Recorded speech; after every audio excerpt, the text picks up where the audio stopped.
Welcome to the Big Me Kickoff. I am your host, Kevin Noon. It is Monday, December 23rd. Holiday week is here. Christmas and Hanukkah both start on the 25th. Today is the day of Festivus. I got a problem with you people. So we got all of that going on as well. I'm just trying to get out another tweet about the show just so more people can join us. Wow, what a game. What a game. Let me close out this, and my battery is telling me it's low, so at some point I may have to jump up and grab a charger, but what a game. Did you see that coming?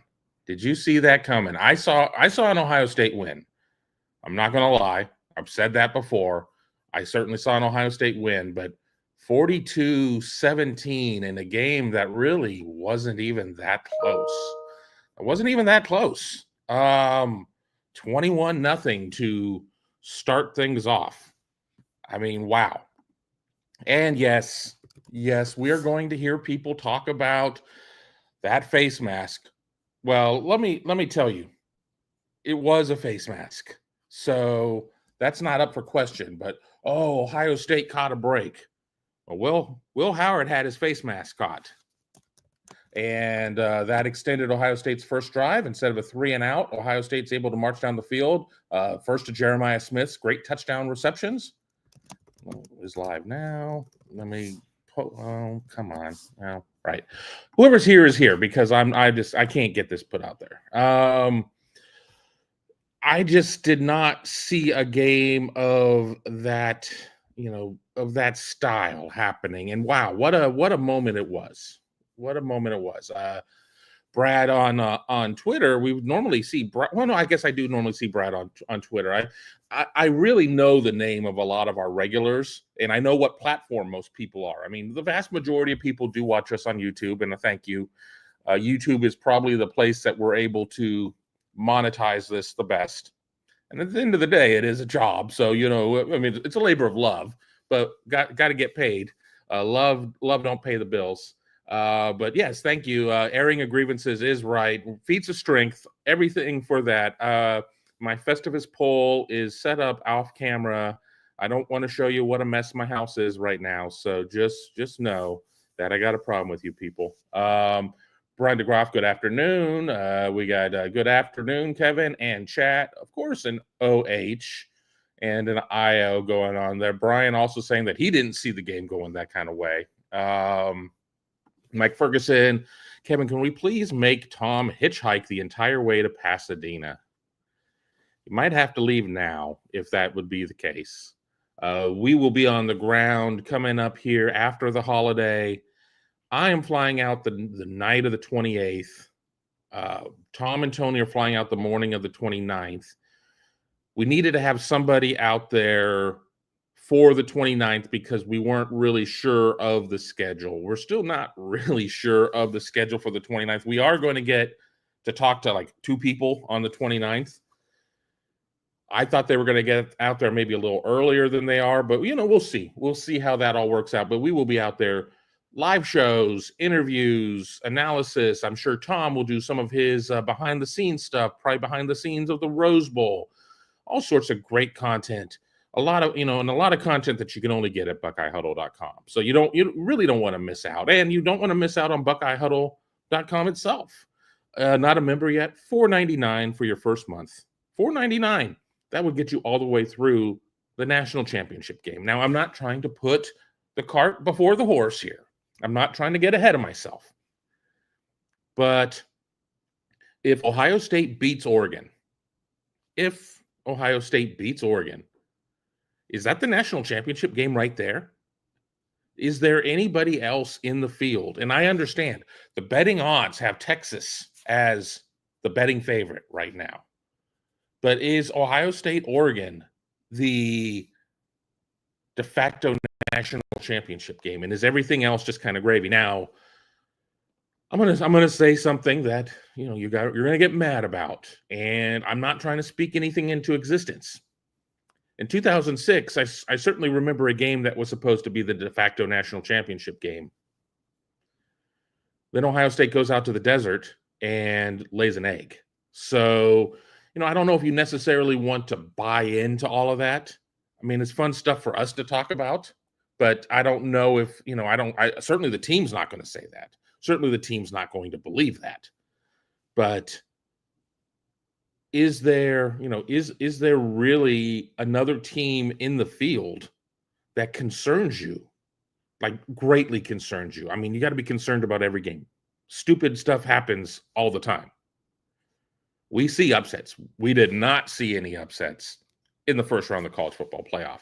We will talk about that. We'll talk about Kirk Herbstreit. We'll talk about some of those things. And, of course, your questions. You guys really dictate what we talk about here on the Big Me Kickoff. And, speaking of that, let me brand it with my logo. Oh, boy, I gotta change pages here. Got to change pages. People who are listening and not watching are probably like, what the hell are you doing?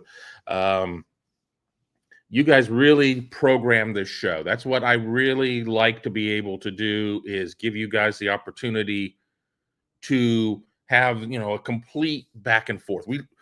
On other shows, we really come in with, topics and ideas. And when I do, Tom's Buckeyes Tomorrow Morning, generally that's the post-game edition. We know what we're talking about. That's a tape show. We know what we're talking about. On this show, I prepare very little. Because you guys keep me neck deep in questions. So speaking of that, I'm going to make sure I keep moving, because normally we fall 20, 25 minutes behind. I make a joke, somebody responds to the joke, and then I don't get to it for 25 minutes, and it's lost all meaning. Glasswing Butterfly, it was an amazing start, 21 points. Boom, boom, boom. Loved it. I really thought it was going to be a low-scoring game. I really did. I really bought into the Tennessee defense. I really bought in that they were going to be able to slow Ohio State down on a lot of drives. I really bought into what I had seen with Ohio State being a slow starting team. And then we saw what we saw. We saw Dark Ryan. We saw Ryan Day circa the Georgia game. And we saw Will Howard, channel some CJ Stroud going on there. He was 83% throwing the ball. 83%. I remember one throwaway for sure. I remember a couple of passes going into the south, going towards south stands, that weren't connected, that were like overthrows or, trying to really thread the needle. But I don't really remember a lot of Will Howard misses. If Will Howard plays the way that he did, and it's a team effort. And I saw somebody talking about Luke Montgomery, and I promise we're getting to that. If Will Howard plays to that level, it's going to be really difficult to beat Ohio State. If Will Howard plays to that level, the only team that I think that gives Ohio State a hard time is Oregon, because you have Dylan Gabriel, another quarterback who can play to that level. I haven't seen Quinn Ewers really do that.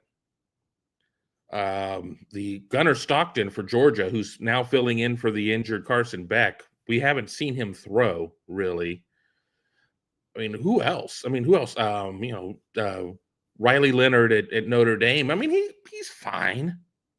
I think he's had more success than Sam Hartman did, but he's fine. You wouldn't see him until the championship game. They're on the bottom half of the bracket. If Will Howard can play like that, and again, you got to protect him. Receivers got to catch balls. You can't have drops. You got to run good routes. If he plays like that, we're on the cusp of something special. Well, it makes you wish you almost had him for a second year. And they're the haters out there. I get it. They're the haters out there. He's limited. He can't throw the deep ball. Those throws to Jeremiah, I wouldn't consider those mid-range passes. Those weren't like 9 to 19 yard passes. Those were longer than that. No, he wasn't chucking and ducking from the 50. But I think at least for one game, proved a lot of doubters wrong. And he's had multiple 80% or better passing games. The 300-yard game has been elusive. We saw that. I mean, and again, what could Ohio State have done if it just really wanted to inflict pain? What if they would have played through all 4 quarters. I mean, I know they scored a touchdown in the 4th, and then they kind of backed off, and they were able to get all of the backup quarterbacks a series. Tennessee chewed up a good amount of time on its garbage time touchdown. But I mean, I think that honestly, Ohio State probably had at least 21 more points in it. And that's 14 on the back end, and that's 7 on the front end. And the 7 on the front end is on the 4th drive. The missed pass interference call that ended up turning into the interception, that I'm still not sold if it was an interception. The way that I'm going to probably just put it in my memory moving on is that they called it an interception on the field. I don't know if there was enough to overturn it. But the pass interference not being called was egregious. There were a lot of missed holds, probably both ways.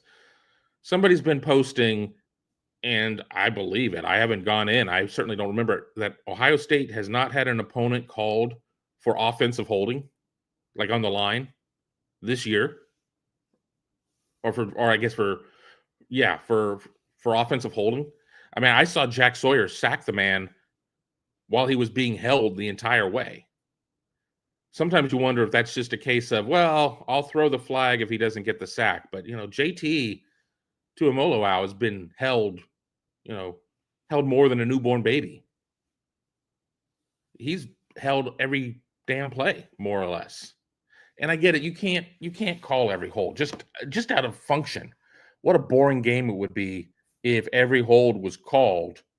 And I don't know if you would necessarily change the behavior. I mean, they put targeting in to change the behavior, and it's changed that. We're not seeing Tito Paul's tackle against Michigan State back in the day in grainy video.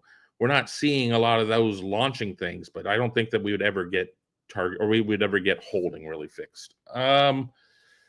Odysseus excited to be headed back to the old stomping grounds, Kevin. Also, in and out planned with Tom and Tony. We've done in and out. We did it for the last Rose Bowl. We did it for the Oregon game.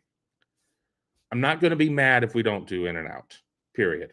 I mean, I've done it. I love it. If it's there, I'm going to do it. But we're there such a short period of time. Normally, the way a Rose Bowl setup would be, under the old bowl configuration and everything else, I would fly Christmas night. And there would be things on the 26th and the 27th and the 28th and the 29th and the 30th and the 31st. Now with multiple rounds and everything else, all the rounds are short. As I said, I'm going out on the 28th. They're going out on the 29th. The first event is on the 29th. So on the 29th, we have interviews. On the 30th, we have interviews. On the 31st, we talk to the coaches, and the game's on the 1st, and you're heading home on the 2nd. So there are less opportunities, and there are things that I want to eat out there more than in and out. I know, blasphemy. But I want to get a good Mexican meal. That is my goal. And honestly, on the 29th for lunch, I'm going to make it my mission to go find a good Mexican lunch, because once the team reassembles, and I mean Tom, Tony, and myself, shows, stories. I mean, it's a lot of work. I'm not going to lie, we have a good time while we're out there too, but it's a lot of work. There's not a lot of time to go out and putz around, is what I'm saying. There's just not a lot of that. So if I'm going to do that, I need to do it on my own to make sure. Now, if they want to go out and get a good plate of Mexican food, I'll be like, okay, I'll do that again. So that's my thoughts on that one. McChickens, Oregon's game plan: throw it Iggy downfield every other play.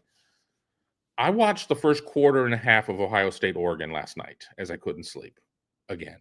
And that was during the stretch when Denzel Burke was starting to get victimized a little bit. So I wonder if they kind of remember when Burke was struggling, and if they throw at him. Now, I know what McChickens is getting at, and Iggy's very physical and, dare I say, a little handsy and everything else. So there's something to that. But I will say that Oregon's going to have Ohio State pegged pretty well in terms of knowing what Ohio State's all about. There's a very different Ohio State team than what Oregon played, though. Very different Oregon team than what Ohio State played. That's what's going to make this, such a fun game. It's going to make it a fun game. And the bettors or the odds makers came out and already had, Ohio State's up to a 2.5-point favorite. Now, Ohio State was a favorite as well going up to Eugene, and that didn't necessarily go so well. But again, we're talking about a 1-point game that, I could pick some points on some things. I was amazed how much I'd forgotten about the Oregon game.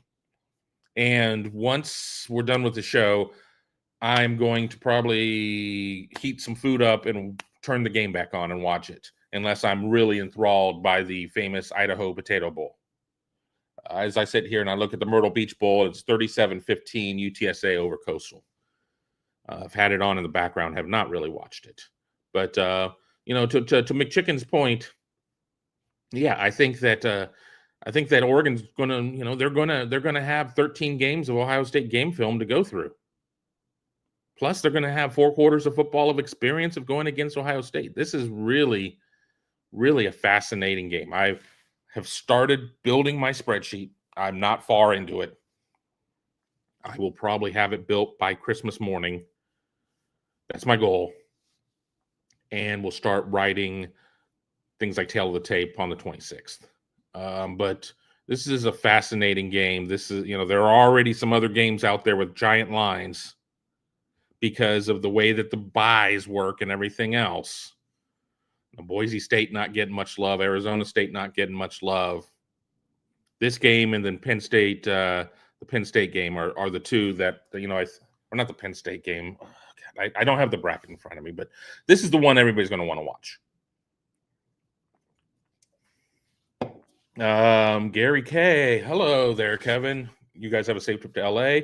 Who is getting the cot of shame in this trip? One of the weird things that happens is we get media hotel rates, which are better, but not fantastic. It's not like we're getting like a first responder rate. I mean, we're just dumb media, and we're not heroes, even though we feel like it. When I signed up for the room, when I put in for the room, it's like 1 king bed. So I already put a note in. I was like, we need 2 beds. And then hopefully the bedroom is big enough that we can get a cot in there. And then that would be the cot of shame, a roll away. I do not know how they are going to flip a coin over it. But the reality is that generally Tom will take it just because. I mean, it's like, I don't mind sleeping on a sofa that's not a roll away or not a fold out, or I don't mind that. So I have a bad back. If I slept on the floor, I would be paralyzed. I mean, I'm not really kidding when I say that. I have a really bad back, and that would be bad. So that's why I've never had to get the cot of shame. A lot of times for road trips, we will look for hotels that we can get 2 beds and a sleeper sofa. But it is important to stay at the media hotel because so many events are at the media hotel. Even staying across the street is a pain in the butt because you still have to haul all of your gear in, your tripods and cameras and everything else, and deal with that. Yeah, it's not 30 degrees in Los Angeles at night generally. You're not having to brave the weather elements or anything like that. It doesn't rain out there a bunch, but it's always best to be at the media hotel. I said a long time ago that if I can't stay at a media hotel, I'm really questioning whether or not I want to cover the event, because I did one time at the Fiesta Bowl go in with a couple of other media organizations on an Airbnb, and the place was great. It was kind of cold. I mean, because it still was January. It was December into January, so it was not like we were using the pool. They didn't drain the pool. It's not like you have to close the pool for 5 months, but it was cold. And the real problem was just, the schlepping around. And while there was one person who handled all the driving, they're like, I'm fine driving and dealing with all that. It's like when they were ready to go, you had to be ready to go, or you had to take a cab or an Uber. And I don't want to do that. Gizmo, almost on time. You are. We got started at like 2:00 and 30 seconds. I was trying to change a couple things that were still in the look from our post-game show over to Big Me Kickoff, and it took me about 30 seconds to get to the last point.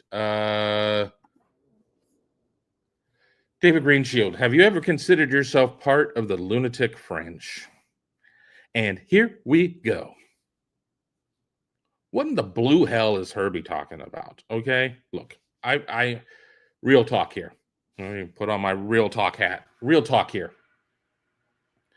There are some Ohio State fans that just will never be satisfied. They will just not be satisfied. And that's not a case of demanding excellence. Excellence wouldn't be good enough if excellence were achieved. So there is an element of that. And they can be extremely vocal. But Herby has just lost his damn mind. I mean, I don't know what the hell. I mean, he is just, anytime he can take a shot at Ohio State or Ohio State fans, he's doing so. I saw the tweets. I mean, again, I didn't watch the interview. I don't know. I haven't seen it in context, so I'm not saying this is right or wrong about, the accusations about nobody from Ohio State calling him up to congratulate him on his son committing to Michigan. So again, I'm just going to kind of just use that as that just was out there. But I've not seen it. I've had some people say, well, it was kind of taken out of context. He is not, I mean, I put a meme out yesterday from Pulp Fiction of Marcella saying, the scene of your LA privileges, you've lost your LA privileges, and change it to Herby, you've lost your Ohio privileges. There were a lot of Ohio State fans after the game, during the game and after the game that were like, hey, maybe Fox Big Noon isn't so bad, just not to have to listen to Herb Street. I've rewatched the game once, but I turned it off after Ohio State scored its fourth quarter touchdown. I'm like, well, there's nothing really left to watch here. And it was like the night of the game. I got home. It was 6 a.m. I mean, I'm like ready to go to bed at that point. But apparently he just really goes DEFCON 1 in the fourth quarter on Ohio State fans. I have been of the mindset that, like, here to you guys are my customers. And not everybody who is in this chat is a member of Buckeye Huddle, but you should be. But you pay for this in your time. You pay for this in your time watching me talk. So everybody has a little bit of skin in the game.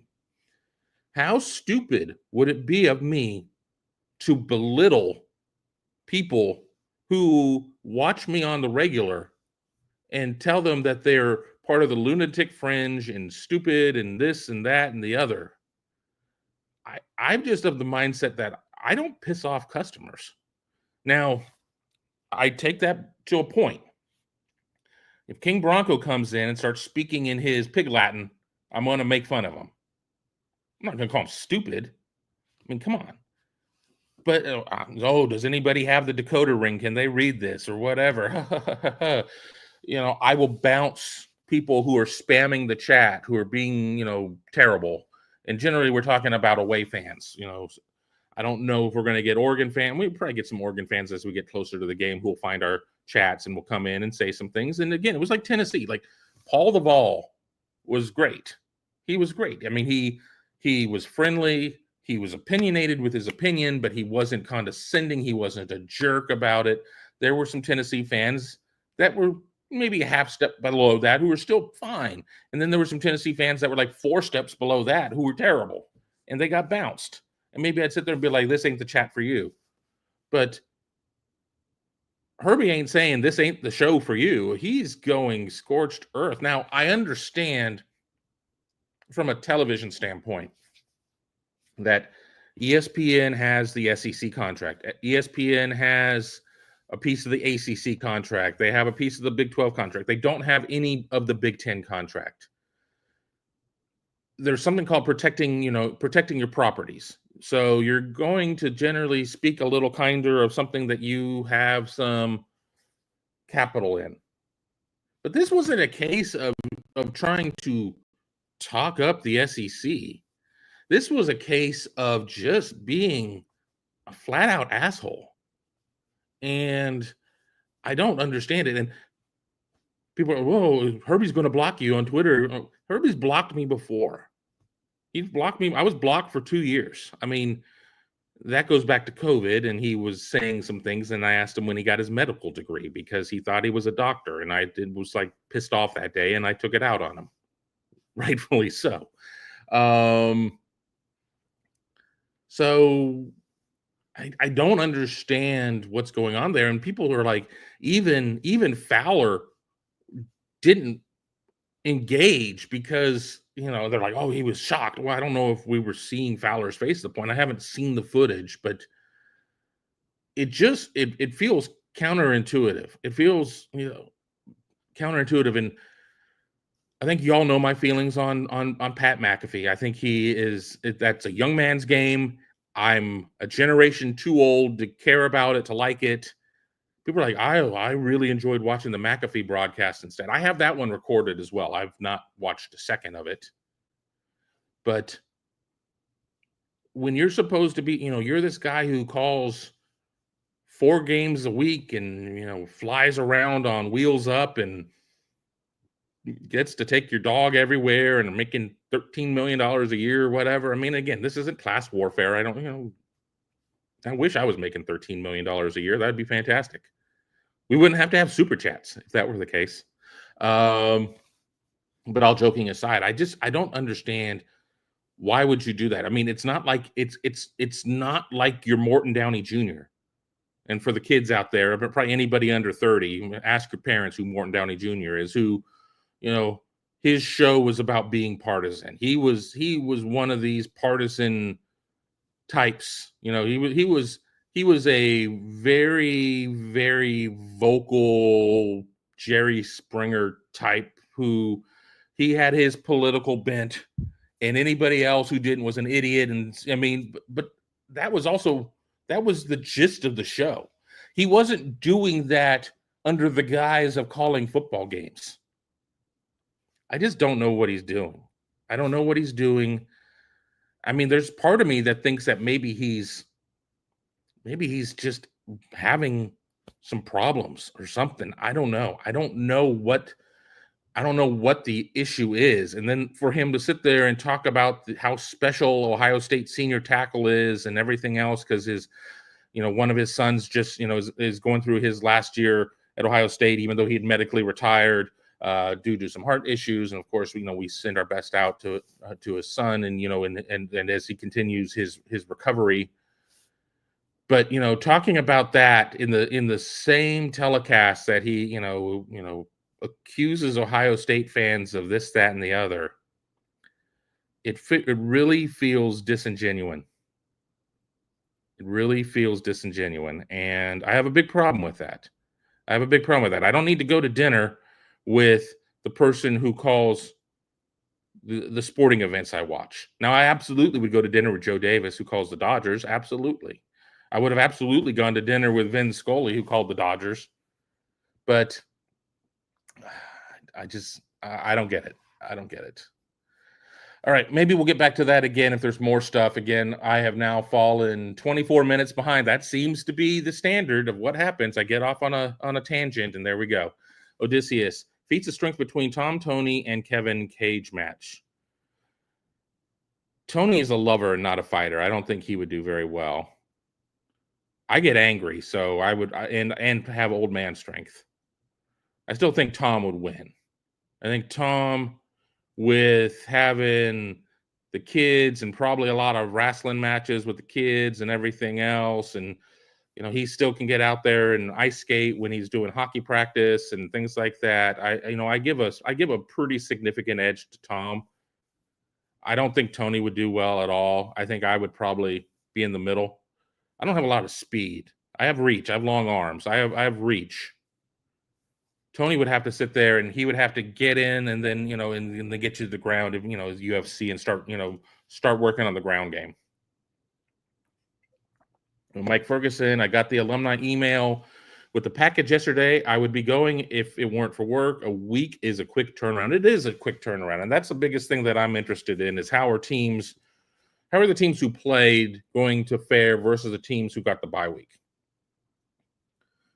is this going to be a case of, like in basketball, you play in the NC2A March Madness, you play in Dayton, and play in Dayton on Tuesday, and then you have to play again on Thursday in the field, or Wednesday and Friday, whichever way it goes there. But have you heated up because of that? Because you had your 3 weeks off. I mean, in football, you had your 3 weeks off, or 2 weeks if you played in your conference championship game.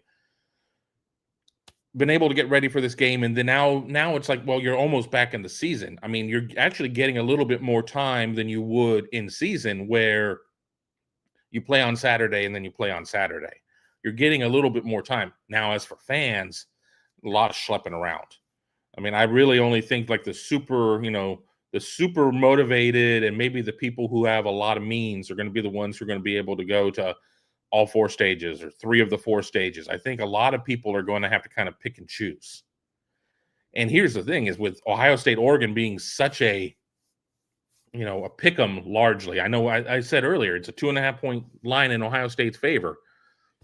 Talk to me on the 31st. I mean, where the line is, where does the money come in? How does that all balance out and everything else? Is this the game you go to risking seeing an Ohio State loss? Is this the game you go to because you're concerned that Ohio State may not make it to Dallas?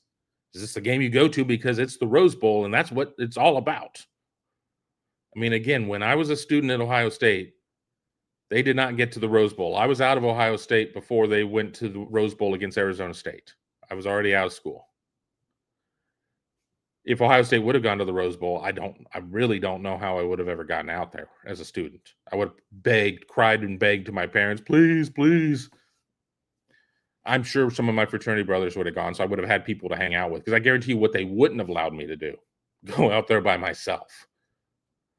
I was a little bit of a maniac in college, so they would have never, ever allowed me to go out there myself. And again, I don't know if they would let me go out there with my fraternity brothers who also were maniacs. Richard, you couldn't smooth as a silk sheet if you had a hot date with a babe. I lost my train of thought. Yeah, I had a hard time reading it because I just saw silk sheets and hot babe and a hot date, and my mind kind of went away on there. So I'll see if you doubled back on that one later there, Richard. Let me just keep scrolling here. Florida Buckeyes saying hello and to the fans. Glasswing Butterfly, Buckeye Huddle coverage has been super so far. You're killing it. Thank you. We really put a lot into the lead up to the Tennessee game. As you know, I did shows 5 days last week, a record for me. We will not be doing 5 shows this week. I will certainly not be doing a show on Christmas Day. I may do one tomorrow, a taped show, and then we'll see. We'll see what kind of comes from that. My goal, I'm not promising anything because I'm just a giant letdown when it comes to promises about this show, is that we're never going to let it get back to the point where I go 6 months without it. I'm going to go to the point of saying that I'm not going to do less than a show a week. I'm going to do more than that. I get rejuvenated when I do the live shows and I see all the kind words and everything else, and that's not me fishing for kind words. It's just saying that there are a lot of times that you kind of get into your rut and it's hard to get out of it. And I got into a rut and I was doing shows with Tom and Tony, and I'm like, well, people are hearing from me. I'm good. I mean, and it's a different thing being able to do my own show. I really love doing the shows with them. I think we all play along with each other very well. I think it fits. But I like my show because I can talk the entire time. And isn't that why we do this? To talk? So there you go with that. All right, here we go. Luke Montgomery earned more playing time. Yeah, we talked to Ryan Day on a Zoom call today, the traditional Rose Bowl kickoff deal. And he talked about how Justin Fry had his rotation set up and everything else. And, they're going to be doing that moving forward. But, it was on the first Trevion Henderson touchdown. Luke Montgomery killed a guy out there. I mean, pancake isn't even the right term. He killed a guy out there. And I really do think that Montgomery has earned some playing time. I don't really buy into the PFF grades a lot. I've had a relationship with PFF in the past. I'm not anti PFF. I don't necessarily buy into their grades all the time, so I'm not going to use their grades to judge what happened with with offensive linemen. I think offensive lineman judging is so difficult for somebody who hasn't played the position or was not out there. But I think that, how do you not play more Luke Montgomery? And by more, I mean carrying on. And he's going to get that playing time. I'm pretty sure of it, especially going against an Oregon defensive line that, while Tennessee had all of the clippings and had some great numbers, I think that you look at Oregon's defensive line, especially since Ohio State didn't face Jordan Burch the first time around. I think that the Oregon defensive line has the actual results. I think that this is going to be a more difficult defensive line for Ohio State to contain. And I'm not saying that it's not going to be able to, but I'm not saying it's going to be able to. I haven't written one word of preview yet. Not one. So I am not to the point of being able to sit there and say that I know this, this, and this, and I think I know this, this, and this. I don't know anything. As they said on Ozark, I don't know S about F. We'll get to that point, but yeah, Luke Montgomery needs to be in the forward, the plans moving forward. And I'm looking forward to seeing him have a dedicated role in 25. I think he's a tremendous player. Mike is asking number of visits to In-N-Out, over under 1.5. I'm going to say under for certain, because just there's not enough days. There are not enough days. It's not like that they're just sitting. We're staying in downtown LA. They're just not, on every corner or anything like that. So I probably won't see enough of them. I won't see enough of them to make that happen. I would like to go, but I have higher priorities. And the other place that I'd like to go, and anybody who's a West Coast person and LA person, is I want to go to Philippe's.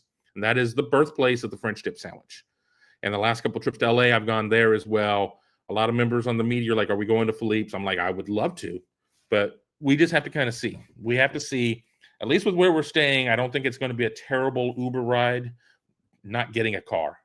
I've had a car in LA before. It's not yes, traffic sucks in LA if you're on the freeways and stuff like that, but I don't have an issue there. There's one place I'm not driving, and that's New York City. I will not drive in New York City. I've been to New York City plenty of times, and I watch the traffic, and I watch how taxis duck in and out and everything else. And, I'm just terrified of that. Probably wouldn't drive like in New Delhi, India, or somewhere like that too. But, I'm certainly not driving in New York, but I won't have a car in LA. JC, Feliz Navidad, everyone. Yes. And Prospero Año, Nuevo Año.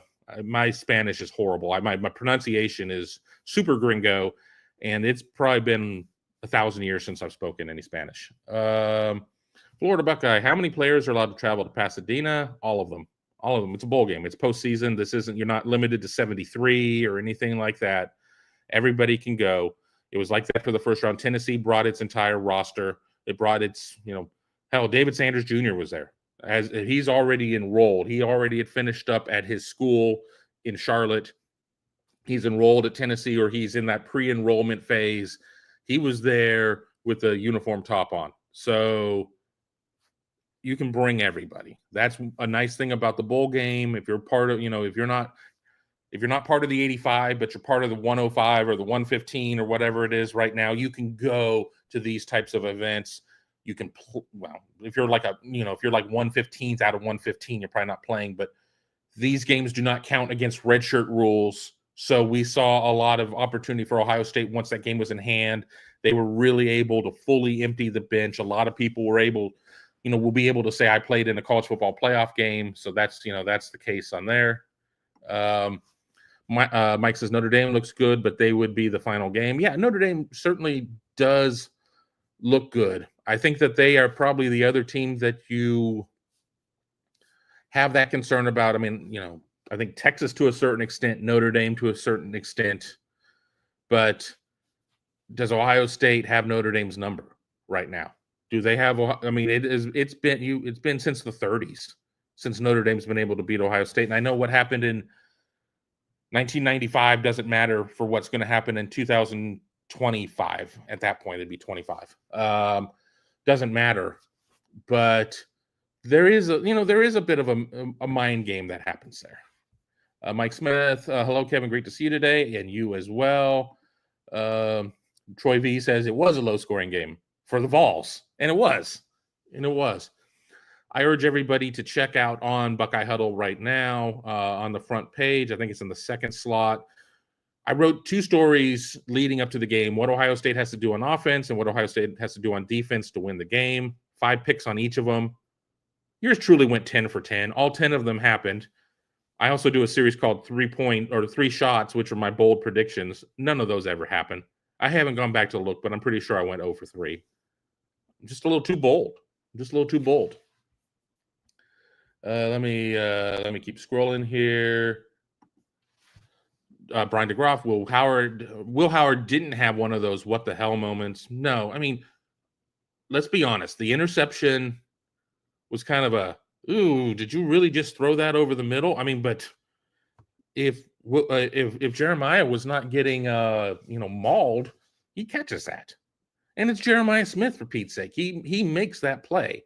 It was probably not the read I would have gone with. But no, I mean, he really did not have a what the hell moment. He didn't have that moment. And he was able to throw the ball around the yard when he needed to, and he found Jeremiah for the couple of passing touchdowns that Ohio State had. Ohio State had 4 touchdowns on the ground, 2 via the air, and they really found some things like some misdirections and things of that nature that Tennessee didn't have a prayer to answer for. I mean, they just couldn't do anything when Ohio State ran a kind of like a misdirection little drag route behind the line of scrimmage to Jeremiah Smith. I mean, there were just a lot of things that you could tell that Ohio State really broke down what Tennessee was able to do and unable to do, and then implemented a game plan at 96%. I mean, they did a really, really good job there with that. Mike says, having Arch Manning as a changeup running threat can be concerning for a defense. Yeah. But, you got to figure that Quinn Ewers has got some feelings about all of that. And does that start to mind job him a little bit if he gets pulled out in certain situations and everything else? And you got a quarterback who has 1 foot out the door, and it's probably not to the NFL. I mean, I know the joke. If you have 2 quarterbacks, you have none. But people are also saying if you have 3 offensive guards, you have none. Ohio State did just fine, and so far Tennessee has done just fine. But again, I didn't think that Clemson really was worthy of being a top 12 team. Won the ACC. That's price of admission. So I'm not saying that Clemson shouldn't have been in there by the rules that we all agreed to. They earned their right to be in the game, but let me see Texas go against somebody more stout. But unfortunately for all of us, that's not going to be until the winner of the Rose Bowl goes to play them, likely in the Cotton. So we'll see at that point. Mike Smith, is it just me, or did nobody really look that great aside from Ohio State against a flawed Tennessee team? It seemed. SMU gave that team that game away. PSU wasn't doing much offensively. Indy looked okay, I guess. All right. Penn State had 14 points from its defense, like that. So Drew Aller wasn't as sharp as he was against Oregon, and I'm going to rewatch that game. I have that on my DVR. Didn't look as sharp there. So I wouldn't sit there and say that Penn State didn't look bad. I mean, they didn't look great. They were not the team that played Oregon kind of to the end.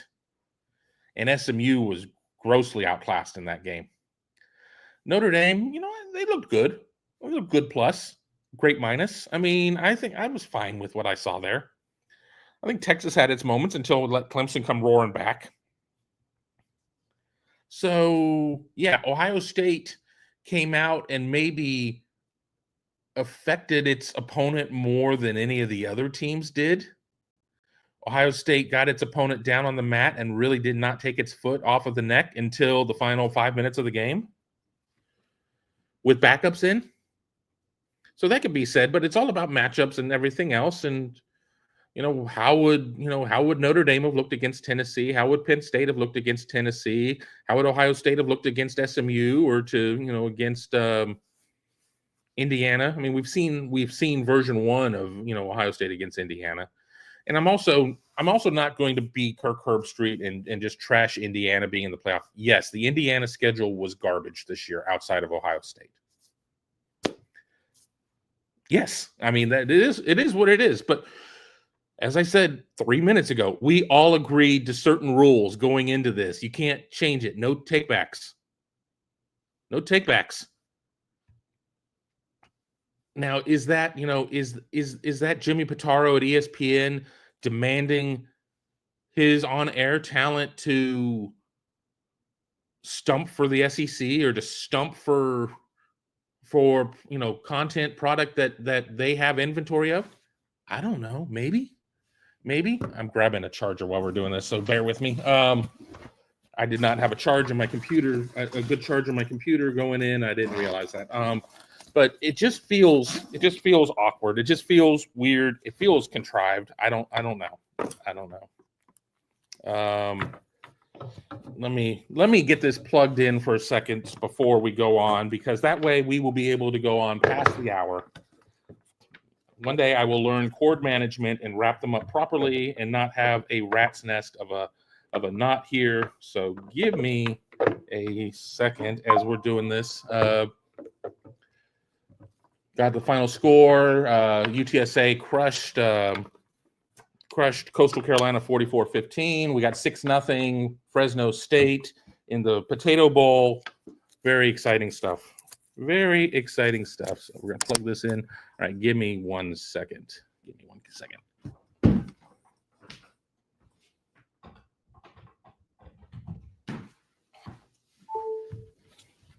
All right, I'm back.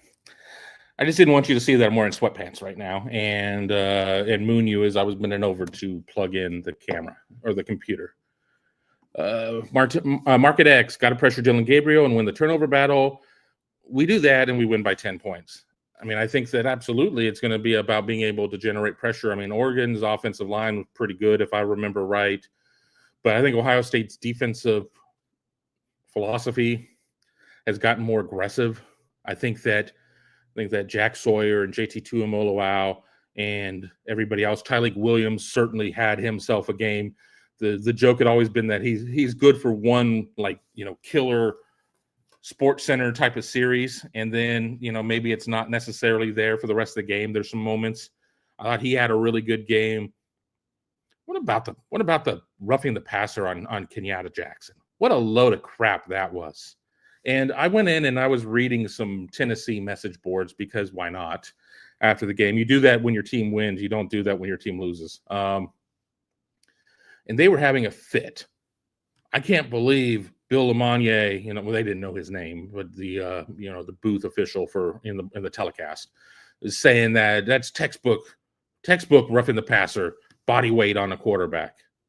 Well, first of all, the body weight on a quarterback call is stupid, but we all know the rules. But it wasn't body weight on there. First of all, Nico kind of jumped into Kenyatta's arms. Second of all, if you're trying to drive somebody into the ground, you don't put a hand down to brace yourself and to take the brunt of the weight. It was not roughing the passer. It was an anticipation call, and it took an IGB interception off the board and led to 3 points for the Vols. It is what it is. We can sit there and be mad about it, debate about it, or whatever, but Ohio State wins the game 42-17, and it really doesn't matter in the grand scheme of things, though Kenyatta would like to have the sack, IGB would like to have the interception, and Ohio State would probably like to have 3 less points on the tally against the defense. But, yeah, so just bringing that up because it was something that came into my mind with Market X's question about, or comment about pressure. Gary K. JJ is unguardable. He needs to get 12 to 15 targets a game. He got 6 and had 6 receptions, 2 touchdowns against Tennessee. You go back and you look at the book afterwards. It's like, wow, was he really targeted that little? But you sit there and you see a game that was not really in question for much of the contest. And I'm sure Gary's talking about the Oregon game more so than the Tennessee game. But if things are working, I don't get myself caught up on a finite number and say that it needs to be this number or that number. If you lose the game, then it's like, why the hell didn't this happen? But I think you go in with a mindset that you need to target him 10 to 12 times. I think that you do that. And then you just take what the defense gives you. You take what the defense gives you. And if they sell out on trying to, to load up on him, you throw it to Emeka, you throw it to Carnell, or you throw it to G. Scott or whatever. I mean, hell, we saw Trevion Henderson as a tremendous pass catcher in the game. He's always been a great pass catcher. I think a lot of that is going to be there. It's a matter of protecting your quarterback and being able to do some of those things. But I agree. Mike Ferguson said Tennessee had a great game plan until the officials checked their cleats. Absolutely. Again, for the young folks out there, go back to the 96 Citrus Bowl, rainy, sloppy, gross game. Tennessee, there are rules about equipment, what you can and can't do, and length of cleats and everything else. And Tennessee's cleats were well out of regulation for their length, and Ohio State complained about it, and then nothing was done. And was it a matter of Tennessee being able to have a little better footing potentially? And it's really I was just out of college at that point, and everybody was calling them tenathletes and everything else, and it was a mess. It was a mess, and it is what it is. But to Mike Ferguson's point, to his joke, they checked the cleats and it didn't work for them. It wasn't that they were slipping; they just weren't open. They weren't making plays. Ohio State just crushed them. Let me just keep going here. Gary K, I liked how we use the tight ends in the passing game. Is what we should be. It's what should be done moving forward. Absolutely. I mean, again, you're going to tweak and with whatever your opponent's good at, you want to try and do other things. And sometimes you are who you are, and you're just going to do it. And you're just like, we got to out execute our opponent. We got to do X better than they can do Y. But I agree. I mean, it really, really felt. I mean, hang that game plan in the Louvre. I mean, it was a work of art. It was really a work of art, and I'm sure they probably have a lot of things in there that they didn't even use, because again, 12 minutes into the game, it was 21-0 Ohio State. You still keep firing. You still do stuff. But it was like on the call today, and Ryan Day, a lot of questions being asked about the last time these teams played and everything else, and how the team's different. But you have things that you had installed the last time around that you never got around to using. I mean, you check your notes on that. That doesn't mean you necessarily. It's like, well, we formulated this game plan for this game October 12th, and we used 60% of it, so we're already 40% in because we can just take that and move it over. No, it doesn't mean that, but you do have things that you've already practiced. You do have things that, while you may not have done them, since, you have. And it was always a thing, like even Jim Knowles talked about earlier in his coaching career at Ohio State, about he doesn't really like to bring new concepts, new things in. We're going to practice everything in fall practice, and then we've got it there, and then we're going to call from that pool of plays, that pool of schemes, that pool of knowledge. We're not going to sit there and all of a sudden try some things different, which I agree with. I agree with it. You just can't do that. I mean, if you don't practice bare front, and apparently only Ohio State didn't practice bare front in 2014 against Virginia Tech. Bare front double eagle. You're not suddenly going to try and spring it on these guys, with 10 days to prepare. David Greenshield, and again, this was prior to me talking about it, as I'm now 40 minutes behind on my comments. Roughing the passer was a garbage call. It certainly was. Definitely was pass interference. It certainly was. We're going to keep scrolling here. We're going to keep scrolling and try and get all right, we got Matt here. Our defense played soft coverage last time we played Oregon. At least show soft coverage and then bring it. Change things up. Don't be so predictable. Yes, I agree. I think there were a lot of things there. I mean, Ohio State put a lot of things on tape, and I think Ohio State has to really do an inward reflection on what it did and what worked and what didn't work. And I think at some points you can do things to where you show something and you do something else. You every time you line up in this formation, you do X. Well, now you're going to sit there and you're going to line up in that formation. You're going to do J. I mean, it's not Y or Z. You're going to do J. You're going to do something, a different part of the damn alphabet. That is completely different. I think there's a good chance to use that because you can only prepare for so much.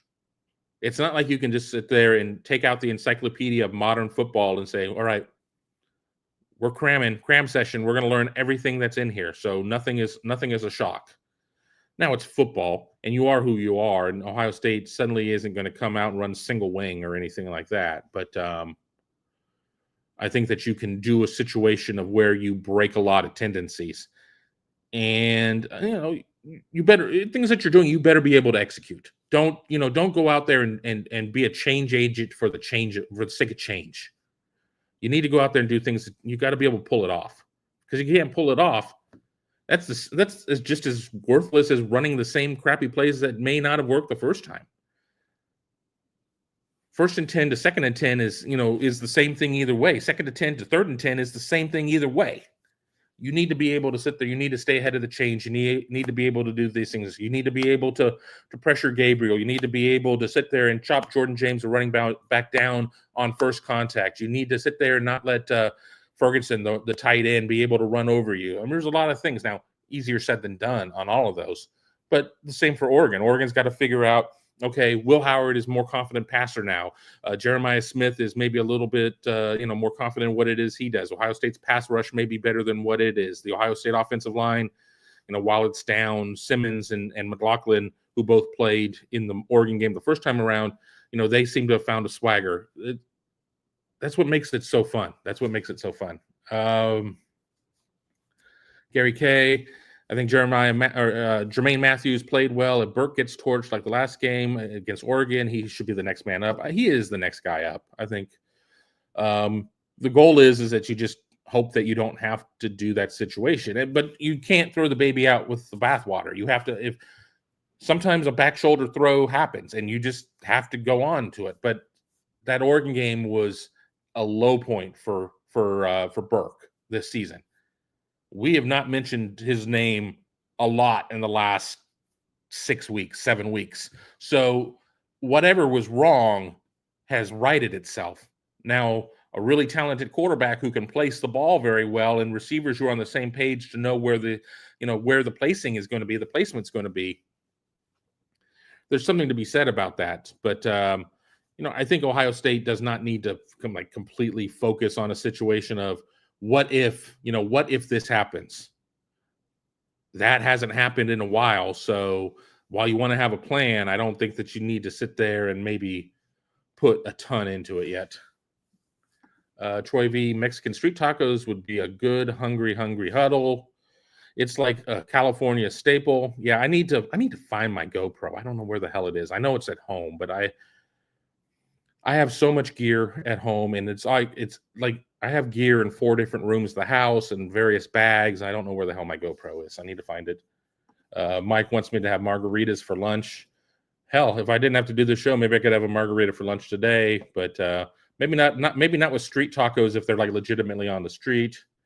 Let me keep going. A lot of people talking. We're to the point where we're talking about the food. So that's how far behind I am. Comments from 2:14 when it's 2:59. It's duck season. Fire. Yeah, I'm sure I'll probably use that Bugs Bunny Daffy Duck clip at some point. Go to Lowry's for prime rib if you're craving prime rib. It's really good. Usually I would get it on this trip because they would do something called the Beef Bowl. I don't think it's on the calendar. There's just not enough days to be able to do it where one team comes in on one day and one team comes in on another. I mean, if the teams are landing on the 29th, I guess one on the 29th and one on the 30th, because I'll promise you what they're not going to want to do. Have somebody going in and doing that on the 31st. Teams are going to want to get their players off their feet. Probably a little bit more expensive than what I can expense. I don't want to give Mark Givler a heart attack, so we'll see. I'm going to go to the top and get prime rib here soon. But yeah, it's delicious. Steve says off of Twitter, 34-23 Ohio State. It sounds like a pretty good score to me. When Ohio State Tennessee was announced, I came up with a score like on the spot, and that was the score I had up until 3 days before the game, and then I changed it. I've not come up with a score on this one yet. It's because this is a different vibe. It's a different feel. Mostly because there's less time and I'm frantic. I'm like trying to get stuff done. I need to get laundry done. A lot of just stupid stuff that I have to do in addition to writing content and recording videos and everything else. I'm not going to try and sit here and come up with a score yet because I just don't know. And I certainly wouldn't give one at this point because then I'm stuck. Then I'm on record and I'm not. I don't want to give a score on December 23rd, but I think that's a pretty good score that you got there. Yeah, ESPN and Vegas Insider now has Ohio State -2.5. That's what I'd seen. I saw like immediately Ohio State came out at 1.5, with some books having it at 1. And then it moved to 2.5. So we'll see when the sharp money comes in. And speaking of all that, as you know, I do some side hustle with WagerWire as well. I'll be doing some WagerWire content as well when I'm out in Los Angeles around the game. So I will let you know as that is going on. Wheels and levers. Who will be favored between Texas and Ohio State? Well, the game's in Dallas. I think a lot of it really comes down to your assumption is that Texas and Ohio State both win, obviously. How does Texas look in its game? How does Ohio State look in its game? If Texas goes and beats the tar out of Arizona State and wins by like 30, and Ohio State wins by 1, there's still going to be a natural thing of, well, Ohio State's vulnerable, even though Oregon is significantly better than Arizona State. So how does all of that kind of play into the minds of everybody? Because again, yes, Vegas's goal, the book's goal is to get money kind of on both sides of the bet and everything else, and to be able, to maximize with the juice and everything else. Obviously you can't do that perfectly. So there are certain things that have more liability than others. There's more liability on Ohio State winning the national championship in terms of total bets than anybody else. I think 15% of the action already was like on Ohio State or whatever. Like they had the most action on them. I don't think it was the most dollars. So, there's their liabilities and everything else. At the end of the day, sports books always win. So, to the point, I don't know. I mean, if Ohio State comes out and I don't think you can sit there and say if Ohio State plays the way it did against Tennessee, I think that was a perfect storm. in a lot of ways. But if Ohio State comes out and plays with that ferocity, it's going to be hard not to have Ohio State as the favorite. But if, again, Texas is going to go out and play a team that's going to get grossly outclassed, in my opinion, and is going to look like a world beater. And you can sit there and be like, well, look, Jaden Blue ran for 173 in the first game or whatever it was, and ran for 200 against Arizona State, and Ohio State's not going to be able to stop them. And what are the narratives and what are, people perceiving from all of that? So I just don't know. And I certainly don't, I don't play the role of a bookmaker. McChicken says I'm a true hero. I thank you for that. We're gonna try and pick up a little bit of speed here again, as I have now fallen 40 minutes behind. We're gonna try and take this show to the bottom of the hour, to about 3:30. Obviously, super chats will keep me here longer, but that is my goal. My goal again, too, is I'm going to do a couple tape shows this week. Maybe I'll even get one taped for Christmas. We'll see. We'll see what I have to talk about. Odysseus thinks it might be a pick'em. I don't disagree. Wheels and Levers will playing Texas at Jerry World in Arlington favor Texas. Well, I bet you that a lot of that inventory has already been snapped up by Texas people. There's a familiarity. I think that they have a lot of Texans on their roster who probably played state championship games at Jerry World, who have a familiarity with the building and everything else. But then on the flip side, there's a lot of distraction. Playing at home provides a lot of distraction.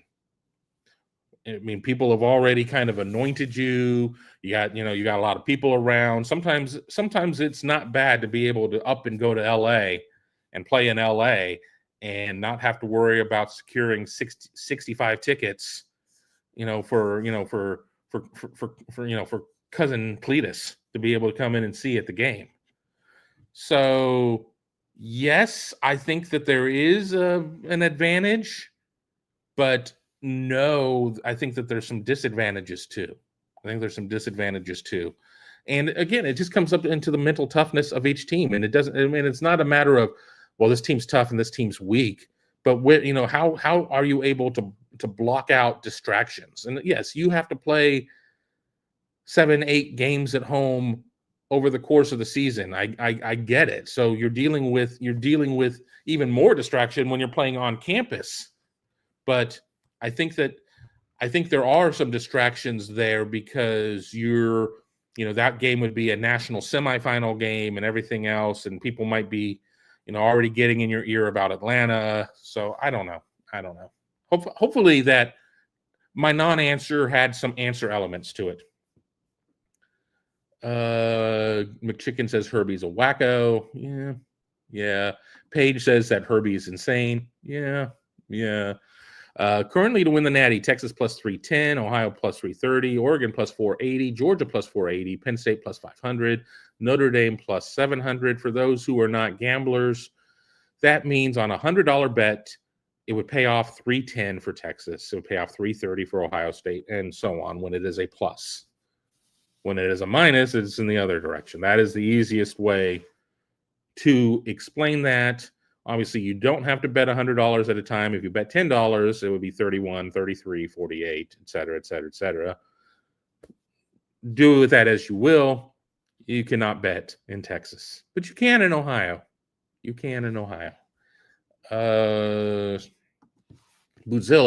Oh no, Paul Feinbaum said we are not fine on his fine or not fine segment on SportsCenter. What will we do?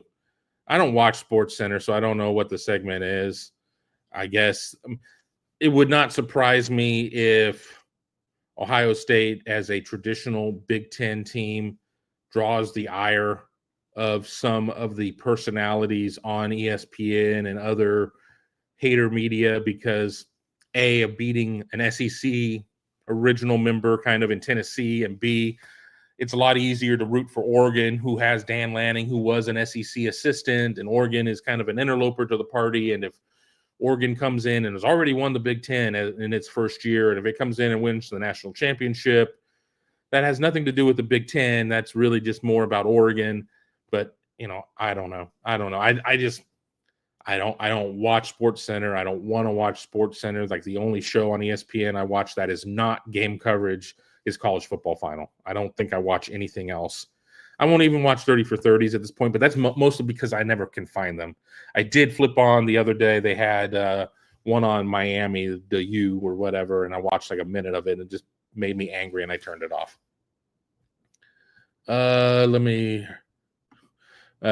Big Chevy says that Herby is a turncoat shill. I do remember a certain Buckeye, who I do remember the name of, and I'm sure you do too, who said Herby is a fake-ass Buckeye, fake as hell. Do with that what you will. Doug Shepard Sr., I was standing near a Vols fan, and whenever the Bucs made a play on D, he would curse their offensive coordinator. Well, don't worry, their defensive coordinator has also been cursed in multiple threads, and I read that game chat. I've been very active on Twitter. trolling. Yeah, there's been they would like to. Hell, there are a lot of people that like to run Heupel out of town. So apparently, Ohio State is not the only place where they want to run their coach out of town on a loss. And the reality is that this was Tennessee got its ass kicked. I mean, it got its ass kicked. This wasn't 27-24, had a chance in the fourth quarter. This was take your lunch money and pee in your face. I mean, this was horrible. They got destroyed. So I can understand a lot of people being mad there. Somebody is saying idolizing Mark May. Here's the thing with Mark May. At least Mark May was a decent football player. Oh, yes, I just did say that. So let me keep going here. I guess we're still when I was talking about Herby earlier, Mike Ferguson says ESPN and Fox are contractually obligated to dump on OSU every broadcast. I don't buy into a Fox bias against Ohio State. I buy into Fox goes with the best narrative bias. And that means, like last year, Team Up North was winning games and everything else. And I think people got mad that Fox did not get into the fray on the cheating scandal and everything else. Fox is a rights holder for Big Ten. So even though I'm sure there was, at that point, that there would have been everybody but Michigan would have been thrilled with them trashing Michigan, it wasn't going to happen. It's really hard to walk back from that. I don't know. I'm not necessarily as locked up on that one. I'm looking something up really quick. Ohio State just picked up a running back commitment in the portal. West Virginia running back C.J. Donaldson has just committed to Ohio State via the portal. Whether or not he is already signed, I don't have that. I just got a text message from Tony Gerdeman about that. So there is your breaking news here at 3:12 p.m. As we broadcast this. C.J. Donaldson, running back for WVU, has committed to Ohio State. So he will join James Peoples, Sam Williams-Dixon, and all of the freshmen in the backfield next season. So there you go. There is your breaking news. Robert Howard saying, damn, YouTube screwed me twice in a row on Buckeye Huddle live notifications. What I want to do is do a better job on the Huddle board, which is for members. So if you're not a member of Buckeye Huddle, now you know another reason to do it. Put up my weekly schedule of what I would like to do in terms of shows. Things change sometimes. I thought I might have to drag this show. Tom and Tony did a show prior. They jumped off a little early, so I could take the stage for this show. It would be really dumb for us to compete against one against each other. I will do a better job of announcing these things. I think I did put a tweet out yesterday. So be sure you follow me on Twitter at Kevin_Noon. Kevin_Noon. I will do a better job as well for live shows. I probably will not pre-announce taped shows. Those will just kind of show up on the channel. Let me keep going here. If I miss a question, I apologize. I'm so far behind. Big Chevy says, always enjoy when you guys put out tons of content. I listen to you guys while I'm working because I work alone. It helps pass the time. Also, bring me up to speed on everything I need to know. Appreciate that. Again, not to sound like a broken record commercial, but are you a member of Buckeye Huddle? Check us out. First month is only $4.99 for your first month of Buckeye Huddle. Tom, Tony, and myself covering the team. Mark covering recruiting. Ross and his team of analysts covering the X's and O's, plus the Huddle board, which is the chillest, awesomest Buckeye community in all of the interweb. Buckeye Huddle, $4.99 first month. Check us out. I don't even know what this one's about, but I'm going to say something. 150 poblano peppers aren't really a lot if you think about it. I mean, poblanos aren't that hot. I mean, I get what you're getting at. You're getting at the 150 pickles. It took me to think a minute to think about that. Tom was the one who walked a mile to the store each way to go get the jars of pickles for that. Something I'm not doing on this trip or Dallas or whatever is I'm not going to waste a night of mine by eating something and then having to sequester myself in the room.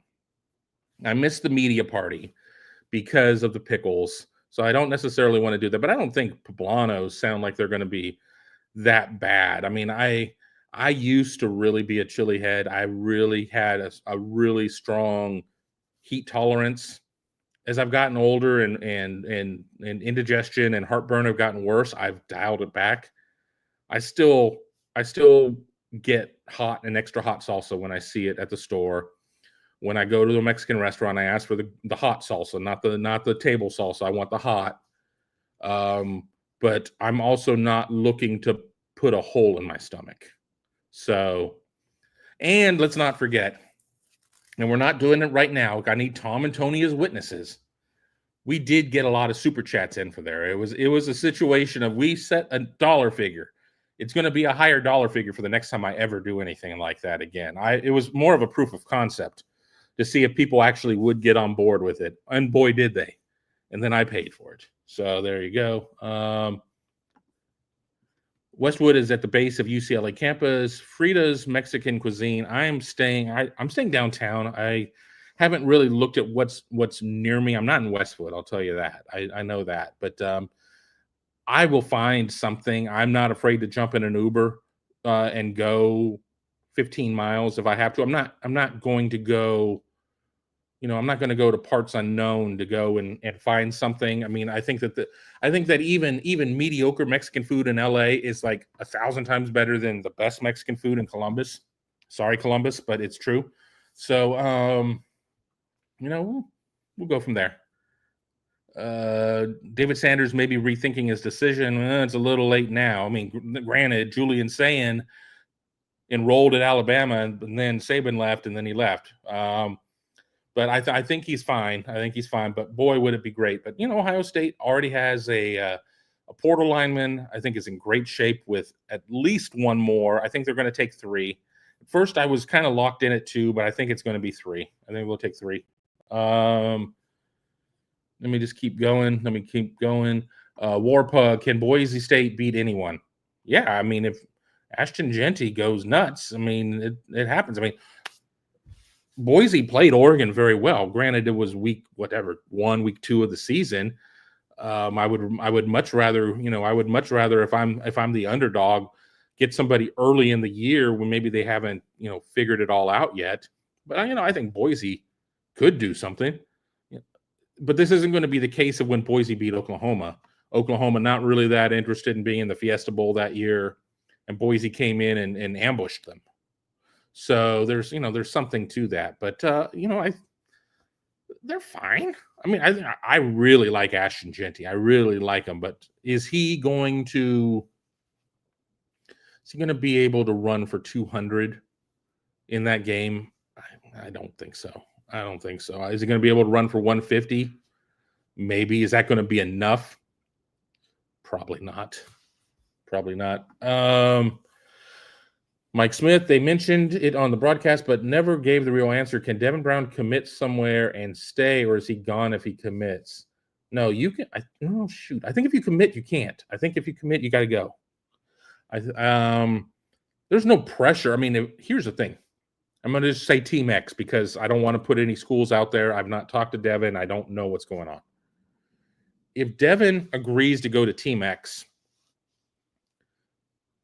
he could make an agreement with them that, look, I'm committing to you guys. I'm not going to sign the paperwork until after this is done. Now, there's a lot of trust that goes into that. There's a lot of trust. We know there's a lot of liar's poker that goes on out there. Would a team agree to that? Would Team X agree to that? That, okay, we have your word. We'll hold your sister hostage until you sign. Or I don't know. I don't mean to be glib. We'll be fine with that. My question is the first round of the playoffs was no overlap into the new academic term. Are some of the guys who are like, I'm sticking, do they feel pressure because as the new academic term starts, Do they feel pressure to commit and go to their new school at that point? Now, you could still get away with it and play in the Rose Bowl or any of this second round, the quarterfinals, because you're not necessarily putting yourself in a bad position. But I think you could even say that about the semifinals, which are what, like the 10th? I think at Ohio State, I think you could enroll up until like into the teens or something like that, and 16, 17. But what happens for the championship game? That's the 20th. Then you're kind of getting into a position of do you enroll for winter semester classes knowing that you're going to drop them? That I don't know. I don't know the answer to that. So that's all good. I had a chance to talk briefly with Rich Clark, the CFP committee chairman. He was standing in the post-game room, had roses and the football to present to Ryan Day, but I didn't get to ask him really any questions. It was just, oh, how are you doing or whatever. I mean, really friendly guy. Really like talking to him, but that's a good question. I'd like to say I'll look into it, but I can also say that I'll get off of this show here in 10 minutes, 15 minutes, and forget it in 20. So that's a good question. I'm going to try and remember and see if I can figure that out. GT Long, if OSU beats Oregon, wouldn't they have to play Texas in Texas? Yes, they would. The greatness of how the playoffs work. It wasn't necessarily planned that. They didn't do a situation of where they wanted to, anchor teams close to home or whatever. It's just, one of those life's mysteries. Keep scrolling. David Greenshield, SMU was not ready for prime time. They certainly were not. Mike Ferguson says sweatpants is more than I expected, Kevin. Well, it's a little cold in the house. I wasn't going to go around in booty shorts or anything like that. So, David Greenshield, Oregon's offensive tackles are much better than Tennessee's. The Vols look like turnstiles. Yeah, it's not going to be a case of, I don't think Ohio State's going to be able to sit there and get consistent pass rush with 4. I think Ohio State's going to have to do some things. I think Ohio State's going to have, but I think that I think we've seen Ohio State doing some more twists and stunts and things like that. And it's going to be interesting. It's going to be interesting to see how Oregon handles Ohio State's pass rush, vice versa. Again, stay tuned. This is, a tremendous time to make sure, hit the thumbs up, subscribe to our channel here at youtube.com/Buckeye Huddle, hit the bell. The bell may work 60% of the time to let you know when we're going live, but I think over the course of the next couple of weeks, however long Ohio State season goes on, you should assume that we are going to have shows all the time. But subscribing really helps us with our distribution, gets us out in front of more Buckeye fans. I think that is obviously a big deal for us. If you're listening on your favorite podcasting platform, write us a 5-star review. Even if it just says Kevin's the best, that helps us with our distribution there. And as I've said, check out BuckeyeHuddle.com. Troy V, when we beat Oregon, will we hear that Oregon was overrated and it really doesn't mean anything? Seems to be the script. Maybe from somebody. I mean, there's going to be haters and that are going to say whatever the hell they're going to say. But with that being said, I think that beating the number 1 team, a formerly, currently at this point undefeated team, and this is a big if they win the game. I would not say anything of the sort against Tennessee. It was always if they beat Tennessee, if they win the game, there'll probably be people who'll be like, whatever. I mean, that's fine. But Ohio State's real challenge is going to be when it plays Texas or Notre Dame or Georgia or whoever. I do not like Georgia's chances moving forward with Gunnar Stockton. I just don't. Period. I think I already jumped in on a bet on that one. Bootzilla, when will our D-line get a holding call? Vols were holding a lot. Well, if you look at history for this season, they won't get one because they haven't gotten one. On one of Jack Sawyer's sacks, he was being held the entire way, and it wasn't called. So you got to figure that when they have their little pregame meeting, Day and the officials, and then the other coach and the officials, you kind of, hey, we might do this, so look out for this in case of a trick play or whatever. That's Dan Campbell and the Lions, how that goes. Just so they're aware of it. But, I think you're like, can you please watch out for holding for the love of God? But it doesn't work. It doesn't work, so I don't know. We're going to keep scrolling.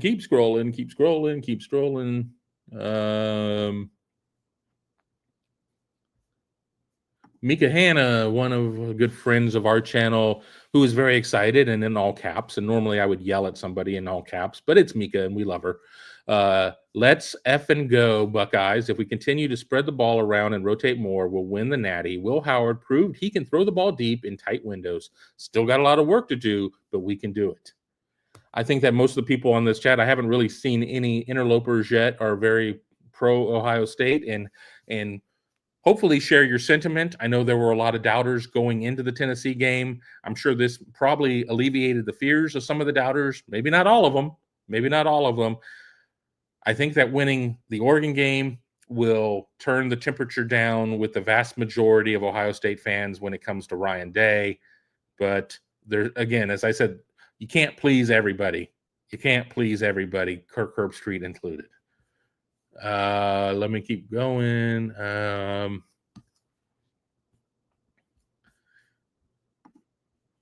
Bootzilla says, CFB nerds models always seem off. And I'm going to preface this. I've never met them in person.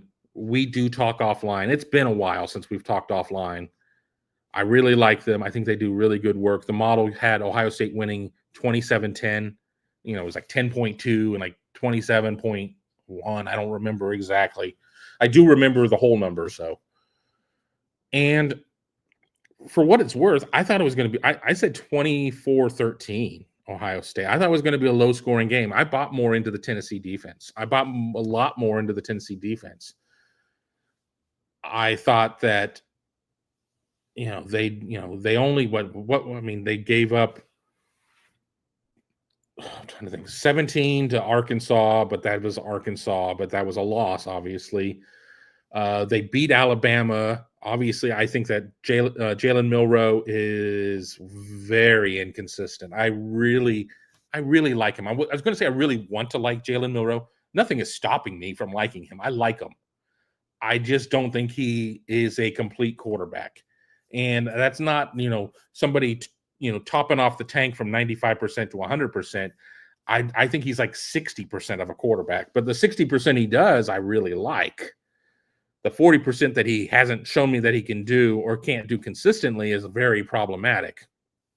But the point is that maybe I should have looked more into the fact that Tennessee's defense or that the other SEC offenses were flawed, and I should have done more there. But at what point had I seen Ohio State put up 42 points? I mean, yeah, they put up 45 against Purdue. What's Purdue, for Christ's sake? I mean, they're terrible. So again, I don't know. I don't necessarily know how you model that game to get the outcome we saw on Saturday night. I'll be very interested to see what the nerds put up. I assume it'll come out after the holidays for the Oregon game. If I disagree with them, and I've disagreed with them on some topics before, and I'll tell them on open Twitter. We don't have a kind of situation of where I have to be all secretive and tell them you're wrong, but I don't want to say it in front of people. They'll tell me when I'm wrong. But, I understand what you're saying, but I think that game was impossible to model. I certainly didn't see anybody putting Ohio State scoring 42 points. Computer, person, dog, robot, whatever. Nobody had, so I think it was difficult. Mike Ferguson, 35-40, 35-34, Ohio State. Oregon misses a last-second field goal, and the curse that was cast by Tom Orr is broken. Does Tom Orr turn back into a toad if that happens? The reverse, whichever fairy tale is kissing the toad, turning into a prince. Does the prince turn back into a toad? I don't know, but that would be something. I think we would lose a lot of Ohio State fans to coronary issues if it went down to being that type of situation. Ohio State certainly would like to win one of those games, and lost a couple of them, but I think Ohio State certainly would like to win one of those games. Who is home versus away, and immediately followed up by Mike Ferguson. Ohio State is wearing white. Yes, Ohio State will be on the visitor side. of the Rose Bowl. We'll be wearing white, not the gray sleeves, traditional white tops. I'm assuming gray pants, not the stormtroopers. Let's remember they wore stormtroopers in a game that things, that doesn't always work out. So yeah. Let's just keep going here. Mike says, I'm not telling Cousin Cletus he's off the cutoff line for tickets. Yeah, it's really hard. Cousin Cletus, he's good people. He's a good people. You don't want to sit there and tell him no, but yeah. Let's just keep going here. Mika Hanna, no landing loophole this time. I want to ask Ryan this week. We have interviews this week after the holiday. I'm trying to figure out the best way to put it about you go back to the Oregon game in October. They run that play, that loophole gets closed. They kick the onside kick off of one of the up men, recover the ball.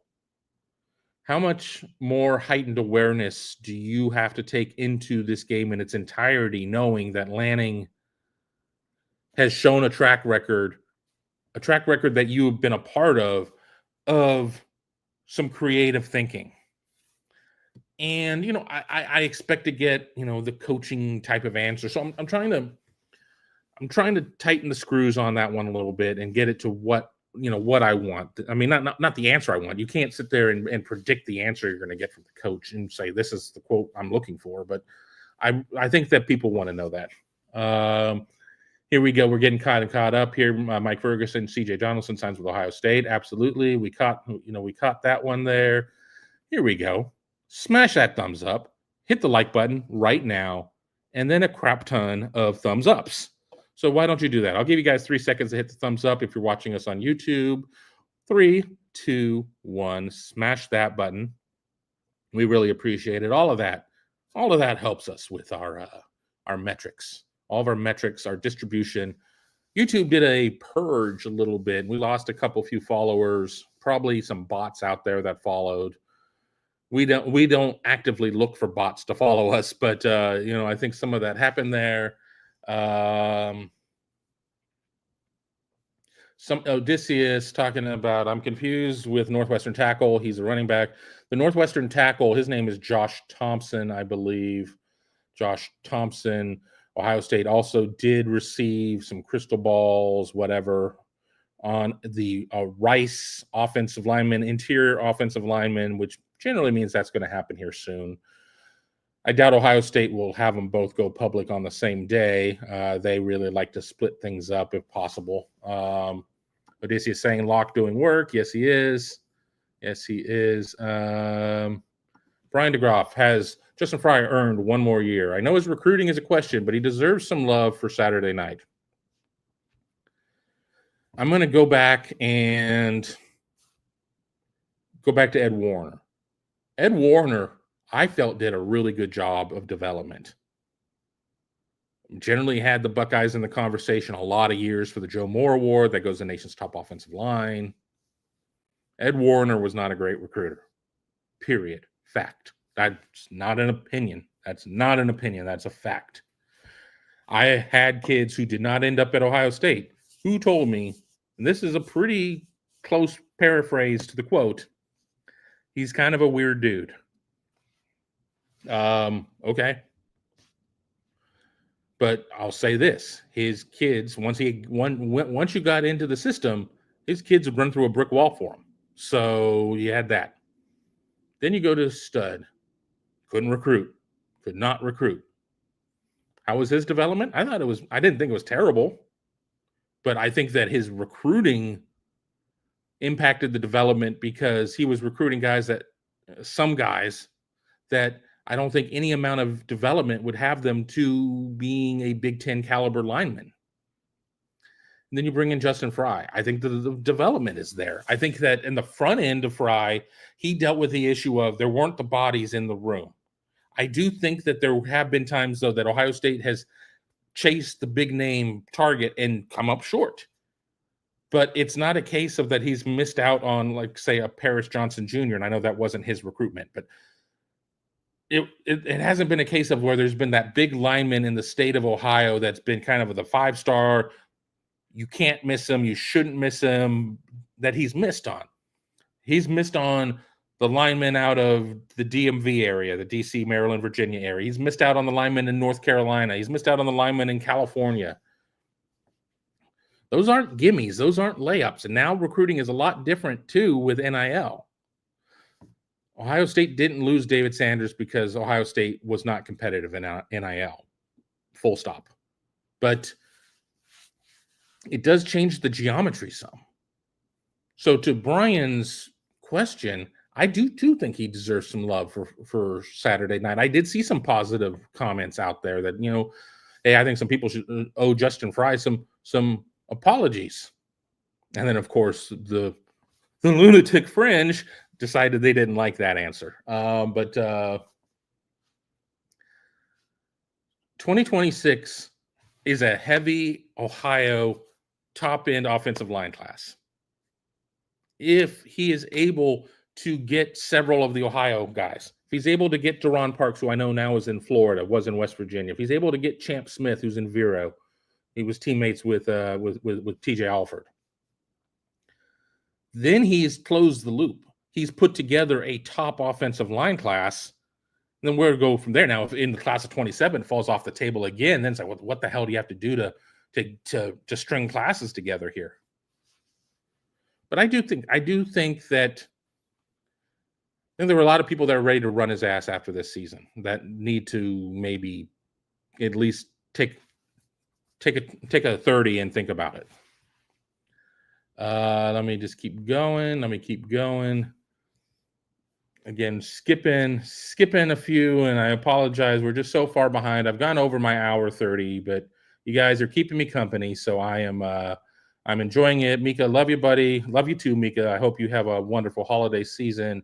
Lots of good food and presents for you. Big Chevy, hope you and the crew have a Merry Christmas and Happy Holidays and safe travels to LA. Thank you. As I said, I'm not flying with Tom and Tony, so it will be Tom's job to babysit Tony on the plane and keep him entertained and have his little basket and his little bag of graham crackers and sippy cup for him. I will be flying out the night before with a couple of other riders as we get into LA at 1:30 in the morning Pacific time. We're going to have to bribe the Uber driver to drive us through a fast food place because I'm sure I'm going to be starved at that point. Either that or I'm going to have to have my own bag packed up with a sippy cup and graham crackers for when I get to LA, so I have something to eat. Odysseus, best steakhouse near the Rose Bowl, and Tony will be allowed to have ketchup on a well-done cut of filet mignon. Probably not doing steakhouse.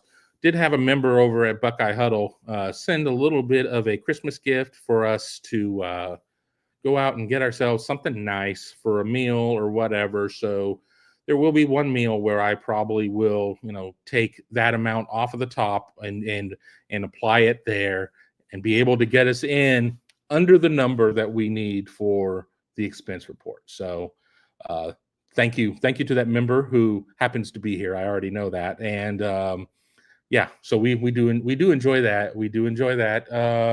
Odysseus would love to see the all grays in the Rose Bowl. What color uniforms is Oregon wearing? Who knows?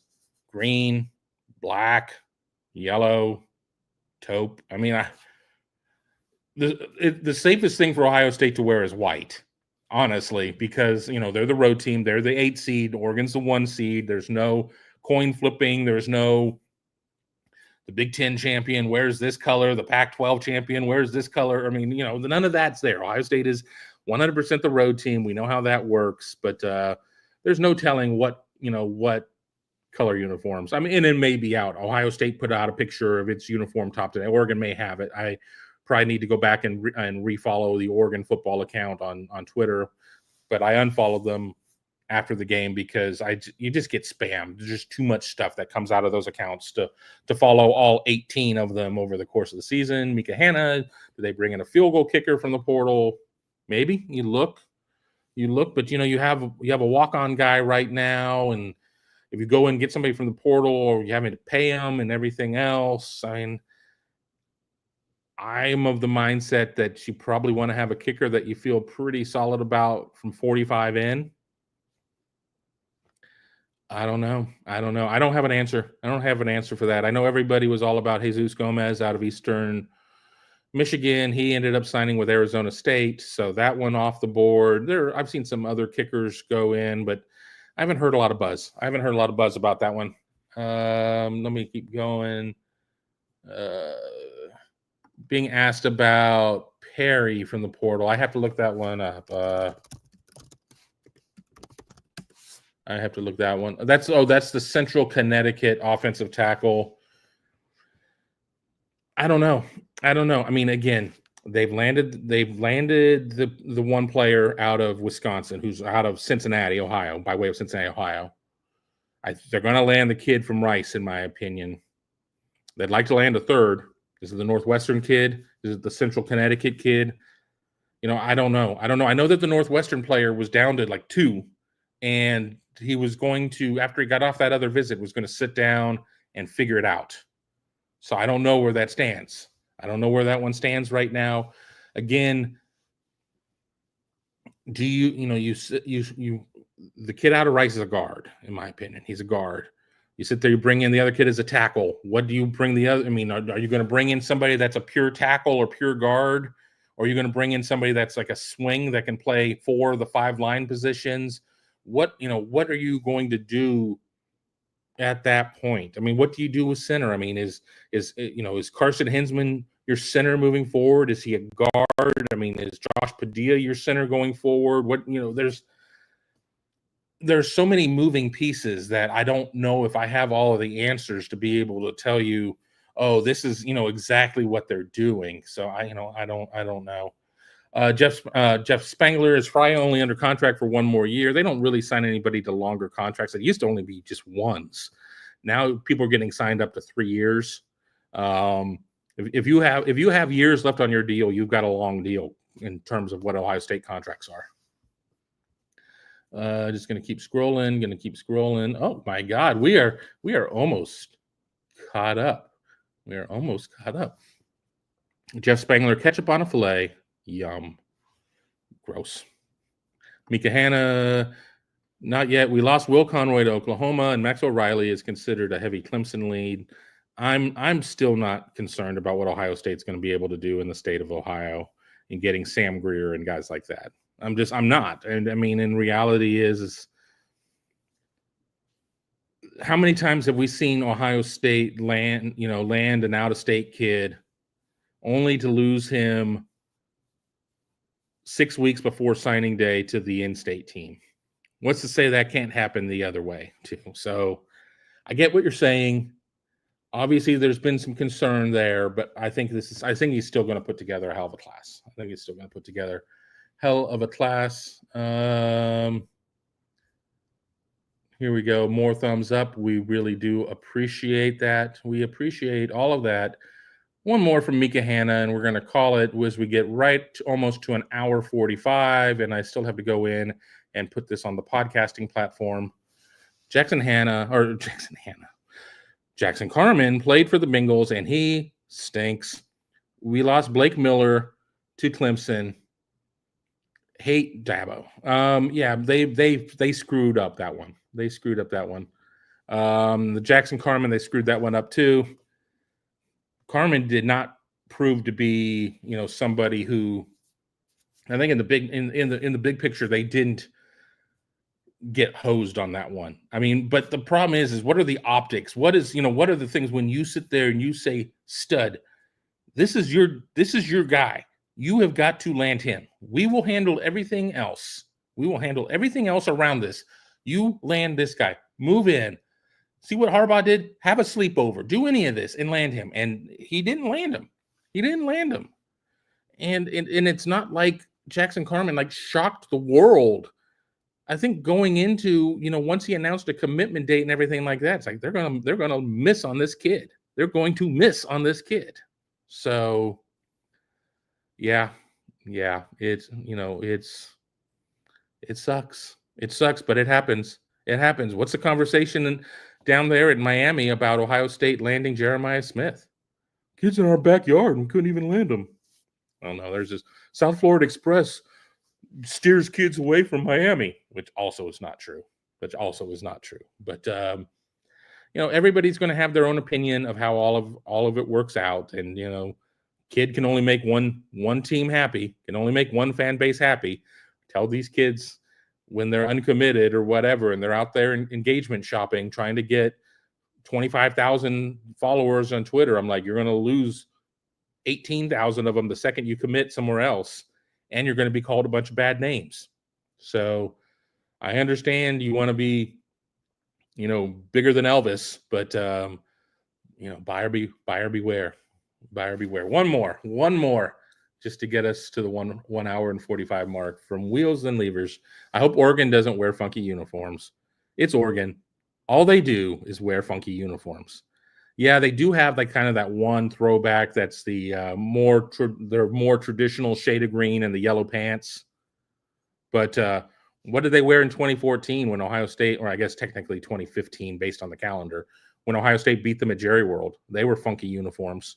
And I mean, hell, they have websites dedicated to Oregon's record in this uniform and this color and these pants and these spikes and blah, blah. I mean, it's what Oregon does. It's what Oregon does, and they will let you down with not wearing traditional uniforms. Their traditional uniform is funky. It is. There's not a 80% of the time we're going to wear a traditional home and a traditional road, and then 20% of the time we're going to go out of the box. When funky is regular. So that's just regular for them. So I don't know. Again, I want to thank everybody for joining us here on an extended version of the Big Me Kickoff live edition here Monday, December 23rd.